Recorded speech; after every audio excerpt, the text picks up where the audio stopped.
At the age of 88, Pope Francis died from a cerebral stroke that put him into coma and led to irreversible heart failure. In Venezuela, the Attorney General's office denounced once more the kidnapping of Venezuelan migrants in El Salvador.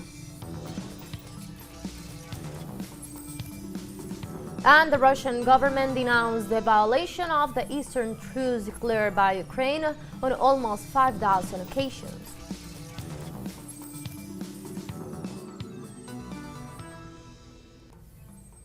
Hello and welcome to From the South. I'm Ana Marrero from the teleSUR headquarters in Caracas, Venezuela. We begin with the news. Stay with us.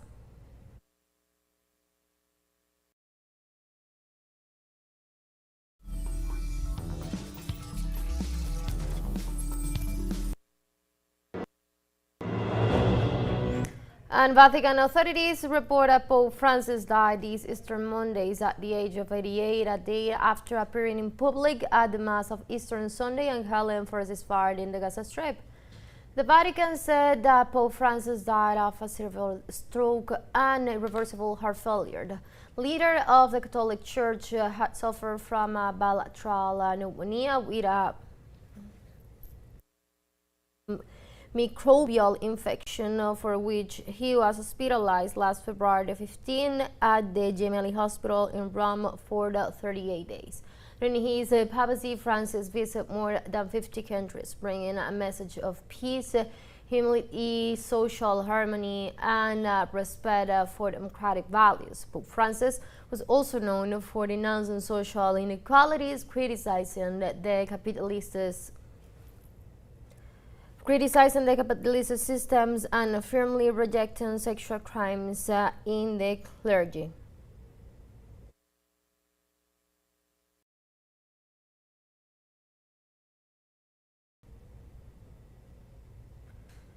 The Archbishop of Buenos Aires, Jorge Garcia Cueva, officiated a mass at the Metropolitan Cathedral after the death of Pope Francis, which took place earlier this Monday. The religious ceremony in the emblematic Catholic Temple of Buenos Aires, where Pontiff lived and exercised most of his pastoral activity as a priest, was the first formal reaction of the Catholic Church after the death of Jorge Bergoglio. Bergoglio's last Mass in the Metropolitan Cathedral took place on February the 23rd in front of a small group of priests.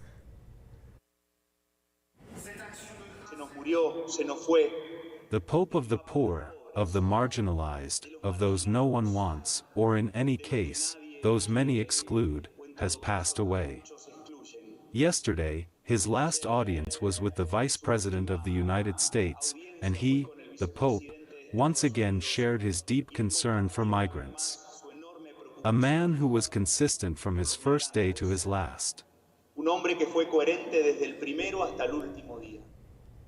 Nacido como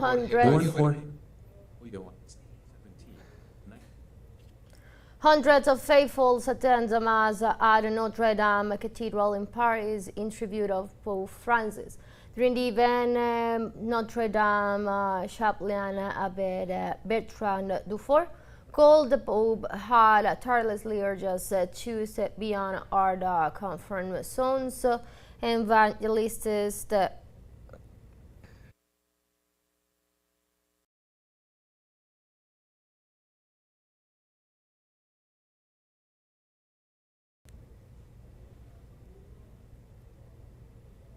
Let's learn a bit more about the life of Pope Francis in the following work. Born Jorge Mario Bergoglio on December 17, 1936 in Buenos Aires, Pope Francis was a priest and archbishop of his natal country who made history by becoming the first Jesuit pontiff and the first from the American continent. After Benedict XVI resigned, the conclave that elected Pope Francis in March 2013 was one of the most significant in the history of the Church, reaching the required 77 votes. Bergoglio chose the name Francis in honor of Saint Francis of Assisi, an Italian saint known for his life of poverty, humility, and love of God and creation. During his papacy, Francis marked his pontificate with gestures of humility, audacious reforms, and a strong commitment to those most in need. He also promoted internal reforms and a more transparent and connected church with the world. Francis was a strong advocate in defense of migrants and refugees around the world.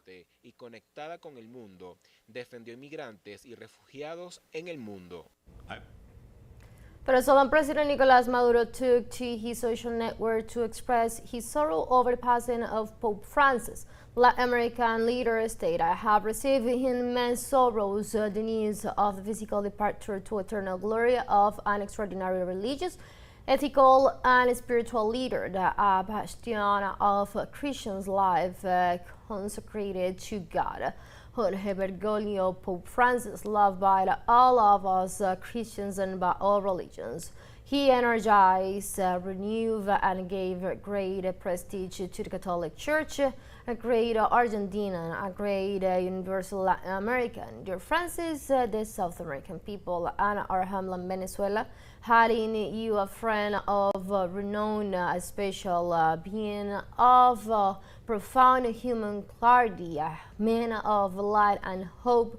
You were the guide who shone with truth along the path of love, justice, and brotherhood."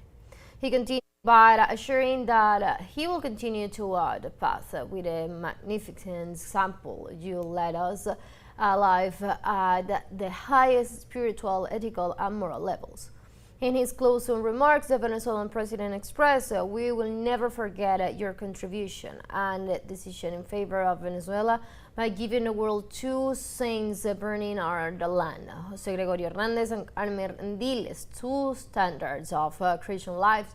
Our love and admiration for you, dear Francis. God was always your guide and protector, and today you are at his side as one of his greatest collaborators. Brother Jorge Bergoglio, eternal honor and glory to the Pope of the peoples of the world."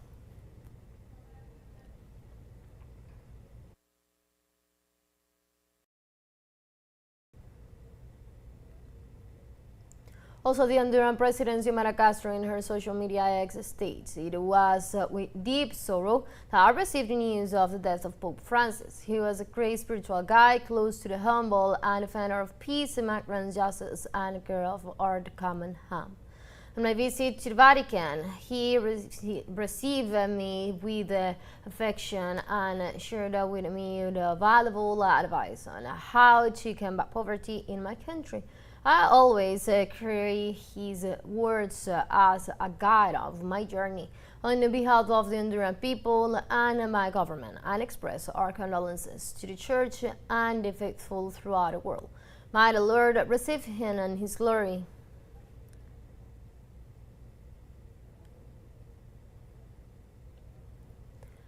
In the same context, the Prime Minister of Barbados, Mia Motley, through her social media, mourns the death of Pope Francis. She stated, "Barbados joins the world today in mourning the passing of His Holiness Pope Francis."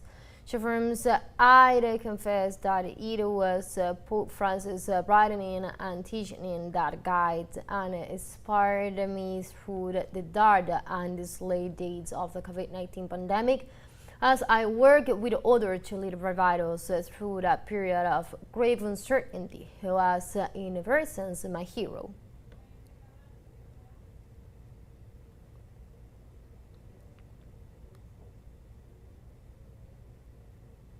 Russian President Vladimir Putin offered his condolences to Christians on the passing of Pope Francis and highlighted the pontificate's favorable attitude towards Russia. The Pope has done a great deal for not only his own congregation but for the world as a whole. We offer our deepest condolences to the entire Christian world and, above all, of course, to Catholics. This is a man who had a very favorable attitude towards Russia. I can say that for sure. I met with him personally on many occasions and maintained relations through various channels. This is a man, I want to emphasize again, who had a highly positive attitude towards Russia, and we will remember that. The United Nations Secretary General Antonio Guterres highlighted Pope Francis' messages of hope and peace while addressing the pontificate passage on Monday. Extend my deepest condolences to Catholics and all those around the world inspired by the extraordinary life and example of His Holiness Pope Francis. Pope Francis was a messenger of hope, humility, and humanity. He was a transcendent voice for peace, human dignity, and social justice. He leaves behind a legacy of faith, service, and compassion for all, especially those on the margins of life or trapped by the horrors of conflict. Pope Francis was a man of faith for all faiths, working with people of all beliefs and backgrounds to light a path forward. The historic militant of the landless rural workers movements of Brazil, Jaime Amorim, highlight the legacy of Pope Francis. We will continue your struggle. The struggle for peace. The struggle for a new society, and so that the people can be happy and live with dignity. Faithfuls around the world are mourning the loss of Pope Francis, whose advocacy for peace is remembered in a crucial time of conflict. Of humanity for everyone and especially for Argentina. I hope we take on board his message and we come together as a people and stop fighting so much and end inhumane acts against people, above all the most humble, the retired and the workers. He was so humble, and he offered his breath and arms open to the whole world. So we must tell God to take him to his holy glory. I remember Pope Francis as a Pope of mercy who advocated God's mercy, and also who advocated a realistic Christianity.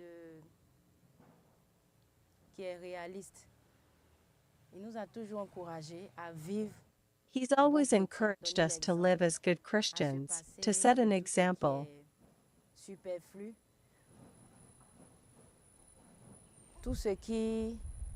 To dispense with anything superfluous, anything that's not our true image as Christians. Well, it has been very touching because he has been very good and has brought peace and unification for all the countries. So it is a very painful news that was not expected even though he was sick.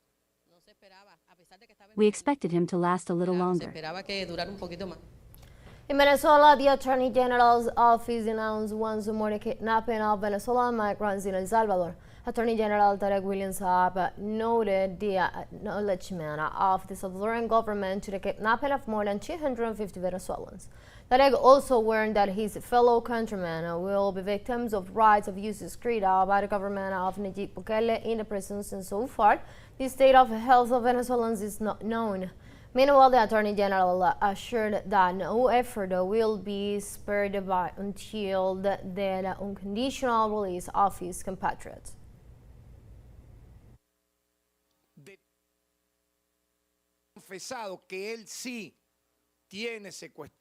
That he has confessed that he has kidnapped more than 250 Venezuelans who did not commit crimes in El Salvador.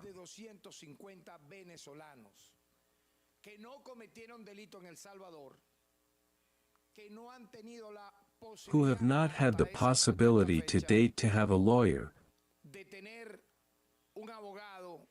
to be represented before a court. And the most serious thing is not only that they did not commit crimes in El Salvador, but that they did not commit them either in the United States from where they were deported to El Salvador. Deportados extraterritorialmente hacia El Salvador.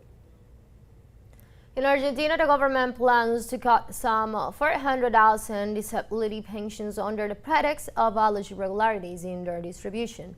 The figure represents double that they had projected months ago and a third of the total number of current beneficiaries. Determinations will be decreed based on the results of the avalanche by the head of the National Disability Agency, Andes Diego Español, who signs the resolutions that contain insults such as idiot and retarded to refer to the group. So far, half of those audited never received the notifications to be evaluated due to the Andes no negligence.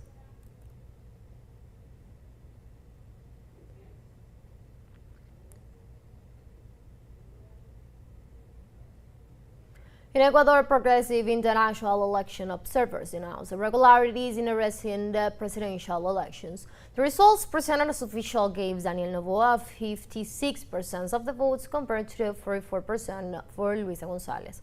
However, these numbers are widely questioned for presenting notable statistical inconsistencies. Election observers Lee Brown points the unlikelihood that González's percentage of votes remains the same as in the first round, while Noboa's experienced an increase contradicting pre-election polls. Faced with this, González has refused to recognize results and has requested a full count and an independent audit, a request that has been denied by the electoral authorities.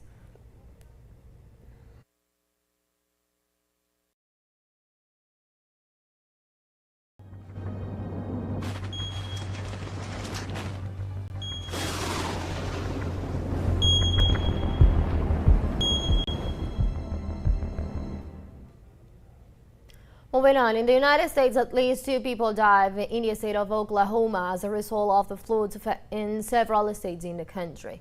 Authorities report that a child was among the fatal victims after 2 cars were swept away by a flood caused by heavy rains in the city of Moore. State infrastructure that was also affected by streets and highways damage, in addition to vehicles and houses submerged by heavy rains.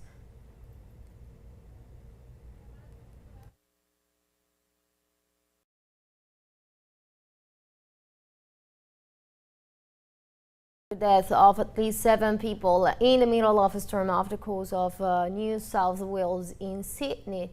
The local police highlight that among the deceased there is a case of a 9-year-old boy who was trapped between rocks while the waves intensifies their forces. In this sense, the Prime Minister of Australia, Anthony Albanese, asked the population to intensify the caution when they are going to the coast and to obey the orders of the authorities before any eventuality that might arise. Australia's meteorological department issues several warnings for storm winds and swells on the east and southeast coast of the nation.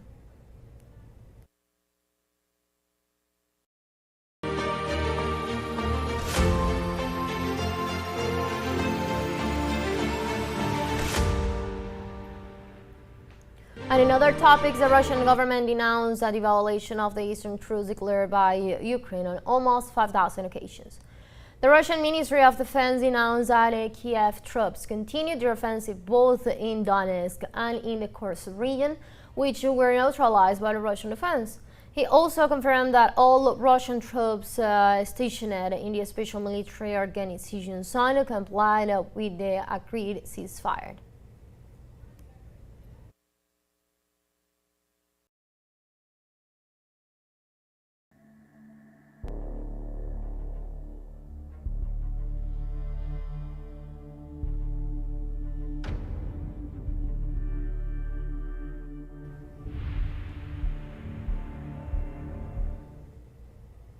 And in other topics, the Israeli occupation forces have killed more than 1,800 people after breaking the agreed ceasefire on Gaza in March. This way, the Gaza Health Ministry unveiled in its most recent report that since March 18, 2025, the number of martyrs has reached 1,864, while the number of wounded has soared to at least 4,890. The health agency also denounced the deteriorating humanitarian conditions the Palestinians are facing due to the intensification of attacks and restrictions that halt the passage of humanitarian aid at the borders. In this context, local authorities have estimated the latest death toll of the Israeli genocide in Gaza since October 2023 has reached 51,204 people, assuring that ambulances and civil defense teams continue recovering bodies from under the rubble.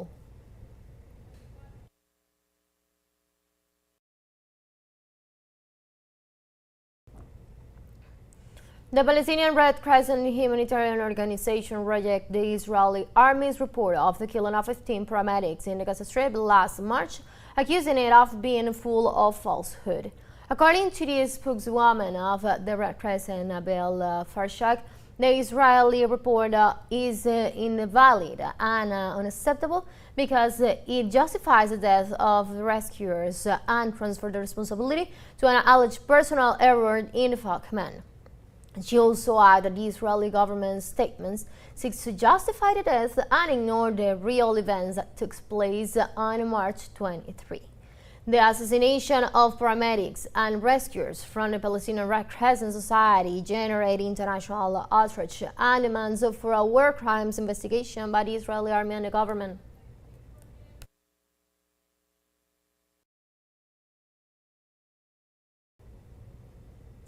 In Yemen, the Ministry of Health reported a new U.S. airstrike on the 4 marker killed at least 12 civilians and wounded 30 others. Local media report that the U.S. strike targeted residential areas in the city of Sana'a and the district of Bani Martra. The news airstrikes came 2 days after the U.S. strikes on the Ras Isa fuel port, which killed at least 80 people and wounded other 150. In this context, the U.S. attacks are being carried out as part of Washington's plans to abdicate Yemen's support to Palestine. Due to the Yemeni operations to prevent the passage of Israeli ships through the Red Sea, while the Israeli genocide against the Palestinian people continues.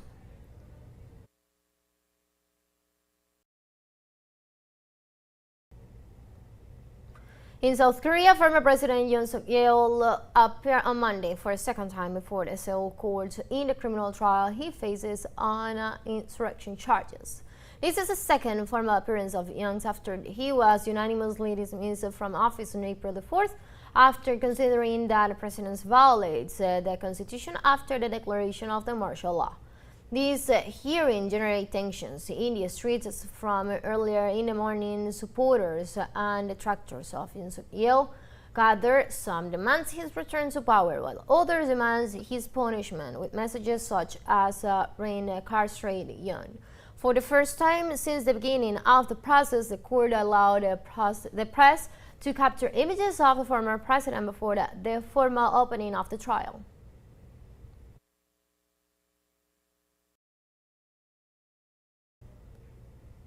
We have come to the end of this news brief. For teleSUR English and from the South, I'm Ana Marrero. Thank you for watching.